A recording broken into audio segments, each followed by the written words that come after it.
మనల్ని కోరి వచ్చిన స్త్రీని కాదనవచ్చా?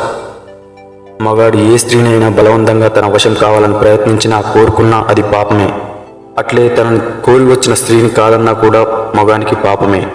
ఎలాంటి ప్రలోభాలను చూపకుండా పరిపూర్ణమైన ఇష్టంతో వచ్చిన స్త్రీని కాదంటే ఖచ్చితంగా పాపమే అంటున్నాయి పురాణాలు. అందుకు ఎవరూ మినహాయింపు కాదు. అర్జునుడికి కలిగిన శాపమే ఇందుకు చక్కటి ఉదాహరణ.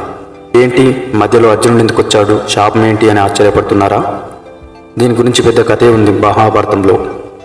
శివునితో యుద్ధం చేసినందుకు అతని ధైర్య సాహసాలు మెచ్చి శివుడు అర్జునుడికి పాశుపతాస్త్రం ఇవ్వగా తన పుట్టుకకు కారణమైన ఇంద్రుని ఆశీస్సులు తీసుకుందామని ఒకసారి అర్జునుడు స్వర్గానికి పోతాడు.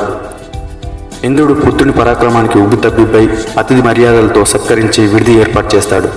ఇంతలో అర్జునుడి ఏకాంత మందిరానికి ఇంద్రుని ప్రియసఖి ఊర్వశి వచ్చి అర్జునుని అందచందాలను చూసి మోహించి తనతో సంగమించమని కోరగా అర్జునుడు ఉలిక్కిపడి లేచి